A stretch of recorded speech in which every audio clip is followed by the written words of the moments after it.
There's a reason why you can hand out as many gift cards as you want and give out all the awards in the world, and your employees will still say they don't feel recognized on your employee engagement survey. Hi, I'm Chris Littlefield. I'm the founder of Beyond Thank You. I am a regular contributor to Harvard Business Review and Forbes, and I've spent over 15 years researching and training leaders in the art of recognition and engagement. Now, one of the things that I try to first do in my workshops is update people's terminology, because sadly, many leaders have collapsed rewards and awards with recognition, where rewards and awards aren't recognition in and of themselves, but a delivery tool for a message. So the first thing that I introduce is what I refer to as my inverted pyramid of importance, right? Because if you think of most models like Maslow's hierarchy of needs, what's at the top? Self-actualization. So we think that the top of the pyramid is what matters most. So in this model, I flip that pyramid upside down, and what I put up at the top is appreciating the person. Those little things that we do each day that send signals to people that we value them. That's saying good morning, that remembering people's names, that's asking about people's families, caring about people's development, and checking in when they had a family member who's sick or they were sick, noticing when they don't come in. So those little things that we do that signal to people that we value them for who they are, what they contribute, and what it takes to do their job each day. And then next on that pyramid is acknowledging the circumstances. That's thank you for coming in when it's super cold outside or when it's really hot outside, or thank you for coming in and covering the shift when we're down staff right now.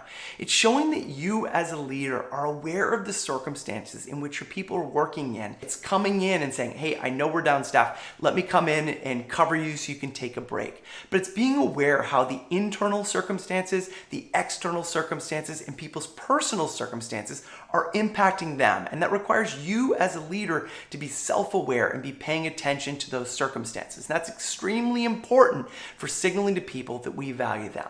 And now next is recognizing effort and progress. Now, many people think that we're only supposed to recognize people when they produced a result. But that's not the case. So imagine if you were on the basketball court and nobody was going to clap in the stands until you won the game. How hard would you be playing? Recognition plays the role of signaling to people that they're on the right track, that we notice their effort, that we're celebrating their effort along the way. Hey, thank you for the effort on that. I love what you did design-wise. I love the content you put in. Thanks for the extra time you put on that project. And what I often do, and I've written articles on this, is doing reflective recognition, because most of the time what people want to be recognized for are the things that we don't see. But it's making sure that we recognize effort and progress along the way.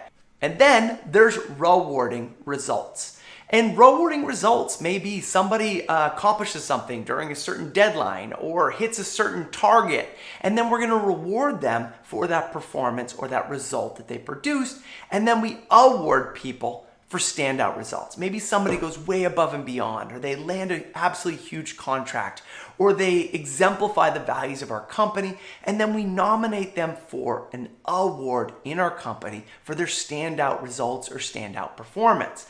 So that's appreciating the person, acknowledging the circumstances, recognizing effort and progress, and then rewarding results and awarding standout results. And the goal of all of these is to signal to our people that we value and appreciate who they are and what they contribute each day. But the most important of all of these is appreciating the person, which should be happening on a day-to-day basis. Acknowledging the circumstances is when those circumstances arise that we notice them, and we don't notice them 7 months after it happened, but while they're happening. Recognizing effort and progress. This should be every 7 days at work, according to Gallup, that people should get some form of recognition from us. And then rewarding results, well, maybe that's on a situational basis, and awards are also on a situational basis as well. So if you really want to move the needle on employee recognition as a manager or as an organization, then we want to move away from thinking that it's the rewards and the awards that are going to actually make the difference. Because the question that people are really answering when they answer, do you feel recognized, is do I feel valued at work? And that experience is never going to get shifted by a gift card. It's going to get shifted by you as a leader, as an organization, doing the little things each day that don't cost anything, but send a message to your people that you value and you appreciate them. So let's get better at it.